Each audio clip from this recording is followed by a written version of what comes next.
Yes, Josy ബാബുവിലേക്ക് ഒരിക്കൽ കൂടി. ജോസി, എപ്പോഴാണ് ബിന്ദുവിന്റെ പോസ്റ്റ്മോർട്ടം നടപടികളൊക്കെ തുടങ്ങുക? ശരി,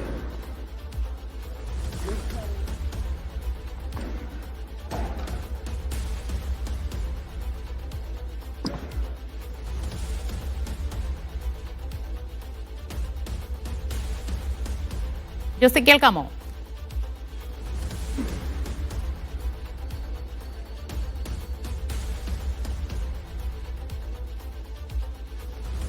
കോട്ടയം മെഡിക്കൽ കോളേജ് ആശുപത്രിയിൽ കെട്ടിടം തകർന്നു വീണുണ്ടായ അപകടത്തിൽ ശക്തമായ പ്രതിഷേധമുയരുകയാണ്.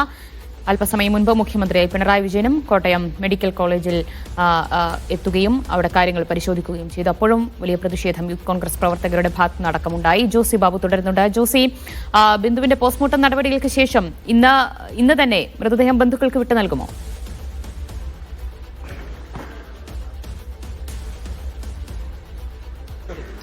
ദിവ്യ, പോസ്റ്റ്മോർട്ടം നടപടികൾ അല്പസമയത്തിനകം പൂർത്തിയാകും. അതിനുശേഷം തലയോലപ്പറമ്പ് കീഴൂരിലുള്ള വീട്ടിലേക്ക് മൃതദേഹം കൊണ്ടുപോകും. വൈകിട്ട് 4:30 അപകടത്തിൽ ചികിത്സയിലായിരുന്ന മകൾ നവമിയെ ഡിസ്ചാർജ് ചെയ്തിരുന്നു. നവമിക്ക് അന്ത്യകർമ്മങ്ങളിൽ പങ്കെടുക്കുവാനും മൃതദേഹം അവസാനം ഒരു നോക്ക് കാണുന്നതിനും വേണ്ടി അവസരമൊരുക്കുന്നതിന് വേണ്ടിയാണ് ബന്ധുക്കളുടെ ആവശ്യപ്രകാരം ഡിസ്ചാർജ് അനുവദിച്ചത്. എന്തായാലും ഇപ്പോൾ മെഡിക്കൽ കോളേജിൽ പോസ്റ്റ്മോർട്ടം നടപടികൾ പുരോഗമിക്കുകയാണ്. അല്പസമയത്തിനകം തന്നെ മൃതദേഹം ബന്ധുക്കൾക്ക് വിട്ടുകൊടുക്കുന്നതിനുള്ള നടപടികൾ പൂർത്തിയാകുമെന്നാണ് അധികൃതരുടെ ഭാഗത്തുനിന്നും അറിയാൻ കഴിഞ്ഞത്. എന്തായാലും ഇന്ന് രാവിലെ മുതൽ സംഭവ ബഹുലമായിരുന്നു കോട്ടയം മെഡിക്കൽ കോളേജിലെ കാര്യങ്ങൾ. രാവിലെ മുഖ്യമന്ത്രി പങ്കെടുക്കുന്ന മധ്യമേഖലാ അവലോകന യോഗം കോട്ടയം തെള്ളകത്ത് പുരോഗമിക്കുന്നതിനിടയിലാണ് പെട്ടെന്ന് ഇത്തരത്തിലുള്ളൊരു അപകട വിവരം അവിടെ അറിയുന്നത്. മാധ്യമപ്രവർത്തകർ നമ്മളടക്കം അവിടെ ഉണ്ടായിരുന്നപ്പോഴാണ് ഈ ഒരു അപകട വിവരം അറിയുന്നത്. ഉടനെ ഇവിടേക്ക് എത്തുകയും അപ്പോൾ 10:45 ഈ അപകടം ഉണ്ടായതായി അറിയുകയും ചെയ്തു. വലിയ അപകടം എന്ന നിലയിലാണ് ആദ്യം വന്നത്. അപ്പോൾ ആ അപകടത്തിന്റെ ദൃശ്യങ്ങൾ കാണുമ്പോൾ തന്നെ അതിന്റെ ഒരു ഭീകരത വ്യക്തമാകുമായിരുന്നു. 3 നില കെട്ടിടത്തിന്റെ ശുചിമുറിയുടെ ഒരു ഭാഗം പൂർണ്ണമായും താഴേക്ക് പതിച്ചിരുന്നു.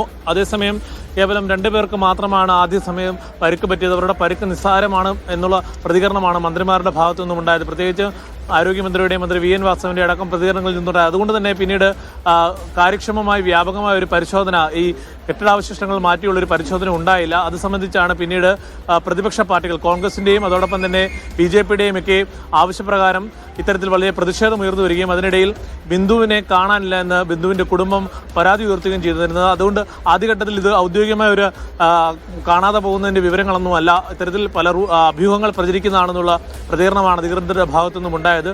പക്ഷേ പിന്നീട് പോലീസിൽ തന്നെ ഈ ബിന്ദുവിന്റെ ബന്ധുക്കൾ അറിയിച്ചതിനെ തുടർന്ന് വീണ്ടും പരിശോധന നടത്തുകയായിരുന്നു. അപ്പോൾ ഉണ്ടായിരുന്നൊരു പ്രധാനപ്പെട്ട പ്രതിസന്ധി, ഈ കെട്ടിടത്തിന്റെ 4 വശവും കെട്ടിടങ്ങളാൽ ചുറ്റപ്പെട്ട സ്ഥലമാണ്.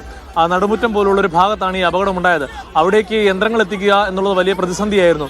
JCB, ഹിറ്റാച്ചി അടക്കമുള്ളവ പിന്നീട് 12:00 എത്തിച്ചത്. അപ്പോഴേക്കും അപകടം കഴിഞ്ഞ് 1.5 മണിക്കൂറോളം പിന്നിട്ടിരുന്നു. അപ്പോഴും ഈ കെട്ടിടാവശിഷ്ടങ്ങൾക്കുള്ളിൽ ആരും ഉണ്ടാവില്ല എന്നുള്ളൊരു നിലപാടിലായിരുന്നു അധികൃതർ ഉണ്ടായിരുന്നത്. ഉടൻ തന്നെയാണ് ഈ ബിന്ദുവിന്റെ മൃതദേഹം ഈ കെട്ടിടാവശിഷ്ടങ്ങൾക്കിടയിൽ നിന്ന് കിട്ടിയത്. ഉടൻ തന്നെ വീണ്ടും പ്രതിഷേധങ്ങൾ അലയടിച്ചു. UDFന്റെ സംഘം തിരുവഞ്ചൂർ രാധാകൃഷ്ണന്റെയും MP ഫ്രാൻസിസ് ജോർജിന്റെയും ഒക്കെ നേതൃത്വത്തിൽ ഇവിടേക്ക് എത്തി വലിയ പ്രതിഷേധമുയർത്തി. അതിനിടയിലാണ് ഈ ബിന്ദുവിന്റെ മരണം സ്ഥിരീകരിച്ചിട്ടുള്ള വാർത്തയും വന്നത്. അതിന് പിന്നാലെ മെഡിക്കൽ കോളേജിന്റെ വിവിധ ഇടങ്ങളിൽ വ്യാപകമായ പ്രതിഷേധങ്ങൾ ഉയർന്നു. യൂത്ത് ലീഗിന്റെയും യൂത്ത് കോൺഗ്രസിന്റെയും അടക്കം പ്രതിഷേധങ്ങൾ ഉയർന്നു. പിന്നീട് ഈ വിവാദ പ്രസ്താവന തിരുത്തിക്കൊണ്ട് മന്ത്രിമാരായ വി എൻ വാസവനും വീണ ജോർജും വാർത്താസമ്മേളനം നടത്തുകയും ആദ്യഘട്ടത്തിൽ ലഭിച്ച പ്രാഥമിക വിവരത്തിന്റെ അടിസ്ഥാനത്തിലാണ് ഇത്തരത്തിൽ വിവരങ്ങൾ മാധ്യമങ്ങളോട് പങ്കുവച്ചതെന്നുള്ള വിശദീകരണമാണ് മന്ത്രിമാർ നൽകിയത്. അപ്പോഴും പ്രതിഷേധങ്ങൾ അടങ്ങിയിരുന്നില്ല. സൂപ്രണ്ടിന്റെ ഓഫീസിലേക്ക് യൂത്ത് ലീഗ് മാർച്ച് നടത്തി. യൂത്ത് ലീഗ് പ്രവർത്തകർ സൂപ്രണ്ട് ഓഫീസിന് മുന്നിൽ കുത്തിയിരുന്ന് പ്രതിഷേധിച്ചു. പിന്നീട് അവരെ ഗാന്ധിനഗർ പോലീസ് അറസ്റ്റ് ചെയ്ത് നീക്കുകയായിരുന്നു. അതിനുശേഷം കോഴായിൽ ഉദ്ഘാടനത്തിനെത്തിയ മുഖ്യമന്ത്രി മെഡിക്കൽ കോളേജിലേക്ക് സന്ദർശനത്തിനായി എത്തി. മെഡിക്കൽ കോളേജിലായി സന്ദർശനത്തിനെത്തുന്ന മുഖ്യമന്ത്രിയെ പ്രധാന കവാടത്തിന് മുൻപിൽ യൂത്ത് കോൺഗ്രസ് പ്രവർത്തകർ ആദ്യം കരിങ്കൊടി കാണിച്ചു. പിന്നീട് മുഖ്യമന്ത്രി തിരികെ പോകാനൊരുങ്ങിയപ്പോൾ പ്രധാന കവാടത്തിന് സമീപം SDPI പ്രവർത്തകരും വാഹനവ്യൂഹം തടഞ്ഞ് പ്രതിഷേധിച്ചു. അതിനുശേഷം ഗാന്ധിനഗർ പോലീസ് സ്റ്റേഷന് സമീപത്ത് വെച്ച് യൂത്ത് കോൺഗ്രസ് വീണ്ടും കരിങ്കൊടി കാണിച്ചു. അങ്ങനെ വ്യാപകമായ പ്രതിഷേധങ്ങൾ ഉയർന്നു. ഇപ്പം അല്പസമയം മുമ്പ് മെഡിക്കൽ കോളേജ് ക്യാമ്പസിലൂടെ BJPയുടെ പ്രതിഷേധവും കടന്നുപോകുന്നു.